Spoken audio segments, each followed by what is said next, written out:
Friends, मैं doctor रमीत Ahuja एक बारी फिर से आपका एमएमसी चैनल पर स्वागत करती हूँ। हम लोग चर्चा करेंगे यूट्राइन पॉलिप के बारे में। सबसे पहले बात करते हैं यूट्राइन पॉलिप होती क्या चीज़ है। यूट्राइन पॉलिप एक गांठ है जो कि यूट्रस की अंदर की परत में होती है। मैंने पहले कुछ वीडियोस में आपको बताया है यूट्रस की 3 परतें होती हैं। एक एंडोमेट्रियम जो इनर मोस्ट लेयर होती है, एक बीच वाली परत होती है जिसको हम लोग मायोमेट्रियम कहते हैं, और आउटर मोस्ट लेयर सिरोजा। जब कोई गांठ आपके यूट्रस की इनर मोस्ट लेयर से अराइज करती है और एंडोमेट्रियम की थिकनिंग से बनी होती है तो उसको हम लोग कहते हैं यूट्राइन पॉलिप। जैसा कि हम जानते हैं हमारे बॉडी में 2 हार्मोन्स हैं, एक ईस्ट्रोजन और एक प्रोजेस्टेरॉन। जब इन दोनों के बीच में इम्बैलेंस होता है, ईस्ट्रोजन की क्वांटिटी जब ज़्यादा होती है तो बच्चेदानी के अंदर वाली परत मोटी हो जाती है, और जब ये थिकनेस किसी एक जगह पर लोकलाइज हो जाती है तो वो बना देता है पॉलिप। पॉलिप का साइज़ एक मटर के दाने से लेकर एक बेर के साइज़ तक का हो सकता है। अब पेशेंट्स को क्या क्या सिम्टम्स हो सकते हैं पॉलिप की वजह से। एक इम्पॉर्टेंट सिम्टम है हैवी मेंस्ट्रुअल ब्लीडिंग होना, यानी माहवारी के समय बहुत ज़्यादा खून जाना। दूसरा इंटरमेंस्ट्रुअल ब्लीडिंग, माहवारी के अलावा भी कुछ पेशेंट्स को ब्लीडिंग होती है। तीसरा, पेशेंट्स को कभी कभी योनि के द्वारा निकलता हुआ कोई गांठ का एहसास होता है, और कुछ पेशेंट्स को सेक्सुअल कॉन्टैक्ट के टाइम पे पेन होता है और ब्लीडिंग भी होती है, और कुछ पेशेंट्स को पेट के निचले हिस्से में एक पेन बना रहता है। तो इसका डायग्नोसिस हम लोग कैसे करेंगे। पॉलिप का डायग्नोसिस हम लोग करते हैं ट्रांसवेजाइनल स्कैन से, क्योंकि एब्डोमिनल स्कैन यानी पेट के ऊपर से जो हम लोग अल्ट्रासाउंड करते हैं कभी कभी उसमें इतनी माइन्यूट डिटेल्स नज़र नहीं आती हैं। तो ट्रांसवेजाइनल स्कैन से इसका डायग्नोसिस होता है।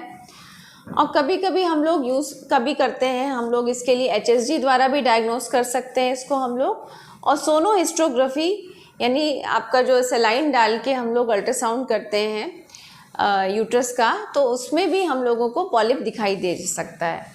इसके अलावा हिस्ट्रोस्कोपी से हम लोग डायग्नोसिस भी कर सकते हैं और इसका ट्रीटमेंट भी कर सकते हैं। जब हम लोग डायग्नोस्टिक हिस्ट्रोस्कोपी करते हैं तब हम अगर हमें कोई पॉलिप मिले तो सेम सिटिंग में हम इसको हटा भी सकते हैं। तो अब हम लोग बात करते हैं इसके ट्रीटमेंट की। अगर पॉलिप का साइज़ बहुत छोटा है, जैसे कि मान लीजिए 5 मिलीमीटर जितना है या 5 मिलीमीटर से छोटा है, तो ऐसी सिचुएशंस में अगर पेशेंट को कोई सिम्टम नहीं है तो कोई ट्रीटमेंट की रिक्वायरमेंट नहीं है। हाँ, लेकिन अगर पेशेंट कंसीव करना चाहती हैं तब हम लोग उसको हिस्ट्रोस्कोपी द्वारा हटाएंगे।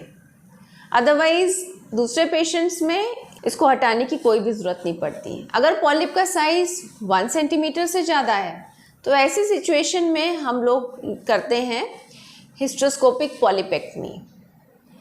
हम लोग, जैसा कि मैंने आपको पहले वीडियोस में भी बताया है, हिस्ट्रोस्कोपी द्वारा एक दूरबीन जो कि हम लोग यूट्रस में डालते हैं और हम लोग उसको सेलाइन डाल के यूट्रस को फुला देते हैं, जिसकी वजह से हम लोग अंदर उसके ऑपरेट कर सकते हैं।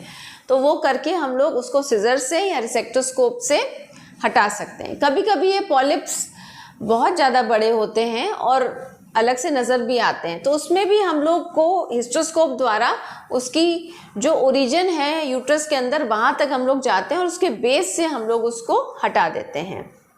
और कभी कभी ये पॉलिप्स बहुत सारे भी होते हैं, तो जितने भी पॉलिप्स होते हैं उनको फिर हटाना ज़रूरी होता है।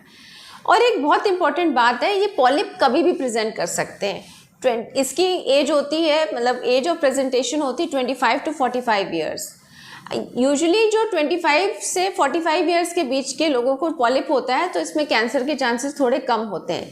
लेकिन अगर ये मेनोपॉज के दौरान प्रेजेंट करे, जैसे 50 या 50+ वाले पेशेंट्स में अगर प्रेजेंट करे, तब तो इसको निकालना बहुत ज़्यादा ज़रूरी होता है, क्योंकि कभी कभी इसके अंदर कैंसर भी हो सकता है।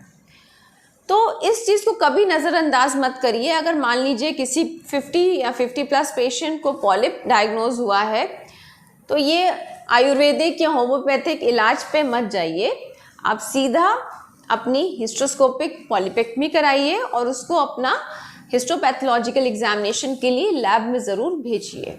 तो ये थी सारी बात पॉलिप के बारे में, यूट्राइन पॉलिप के बारे में। अगर इससे रिलेटेड कोई भी क्वेरी हो तो आप कमेंट बॉक्स पे ज़रूर डालिए। Thank you so much.